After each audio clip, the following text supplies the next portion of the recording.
Jennifer, going back to when you were asking about the trauma-informed care, and I think you used this explanation before, but if you take it back to like in medical, basic, not even just medical, emergency medical responders, everybody, you have, your universal precautions. You have certain things you do that protect you from getting any illnesses and them from getting anything from you, vice versa. So you put on your gloves and you wear in these situations to protect from bodily fluids. Most likely it's not going to be anything, but you do this. It's kind of the same for trauma-informed care. Everybody's coming from a different place. Everybody's had different traumas happen. So like, I don't want to cause more trauma.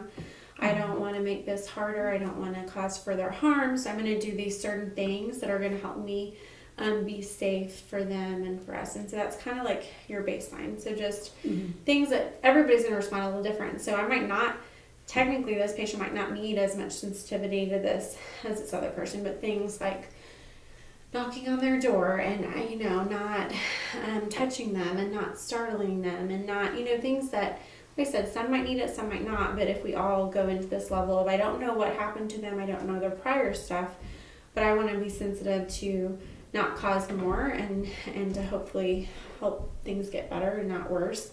And that's kind of, I don't know, like a baseline simple way of, we don't know them, and it never ceases to amaze me how many times when I'm doing an exam, a patient says to me, well, when I was raped when I was 16, they didn't do it this way.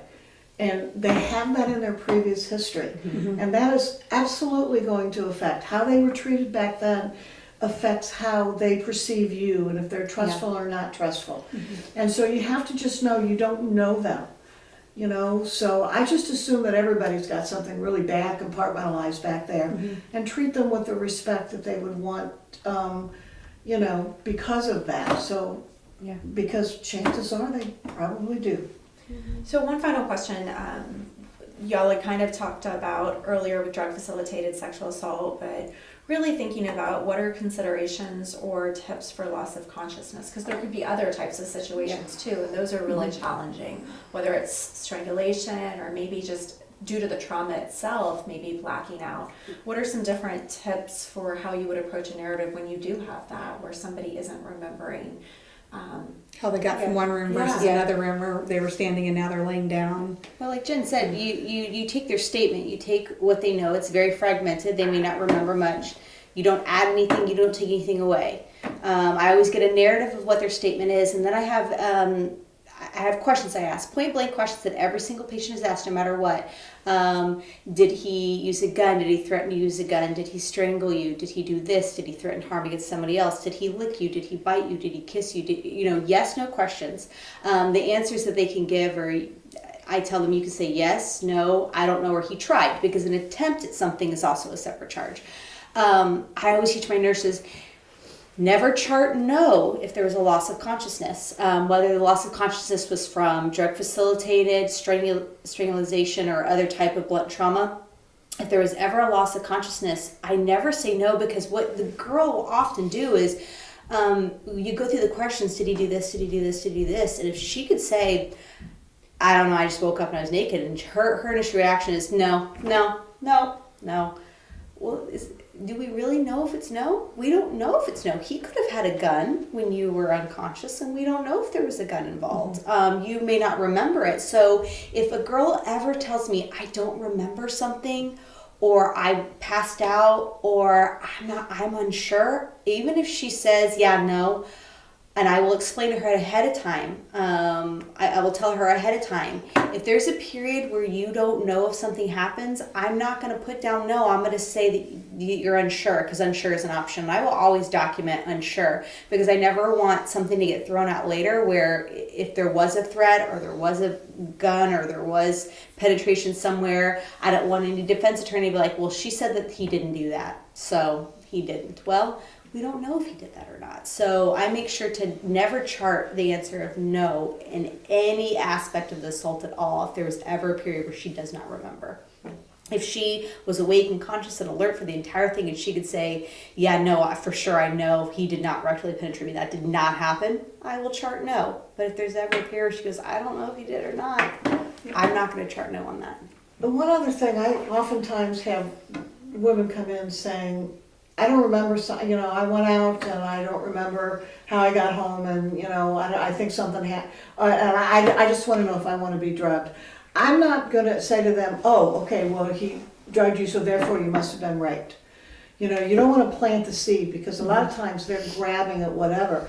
So you need to ask more, well, what do you think might have happened to you? Let them come forward with the information rather than for you to tell them, well, just because you don't remember absolutely means you were raped. Yeah. And again, you've got that fine line of, she had so much to drink that she passed out because she was just stinking drunk versus, well, maybe somebody put something in the drink. And you really have to clarify that too. College students, it's often, oh, yeah, I was sloshed. I don't think anything put in my drink. I drank more than enough to pass out. So you just have to go for that clarification without, as I said, planting those seeds.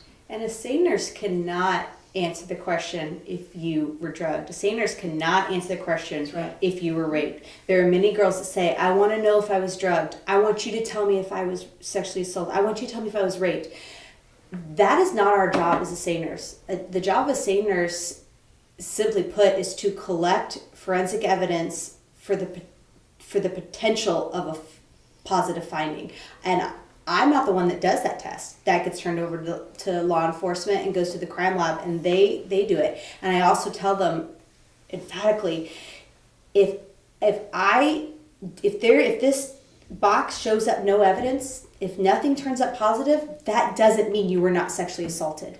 So I am the gatherer of as much information as I can medically and forensically to help as a small, tiny piece of the large puzzle that is the investigation. But I always tell them I cannot tell you if you were sexually assaulted. And even if the test is negative, that doesn't mean that something didn't happen that was illegal. So we have to put that information into individuals' picture. minds. And we are a tiny, tiny piece of a very big picture, but that's a misconception that a lot of individuals have. If they think that we can answer those two questions for them, and we cannot as SANE Particularly nurses. mothers of teenage girls. Yeah, I want her examined. I want you to tell me if she's having sex. we don't do that. We don't do that at all. Don't go there. So all the mothers out there, don't come asking. But that is overall, adults and, they all think that we can just take a look and tell. Yeah. And, it's not, as you said, oftentimes we can't, and it's not our role. Yeah, that's not the role of the SANE. We are not there to answer questions if something did or did not happen. We are there to collect the evidence that could potentially be there.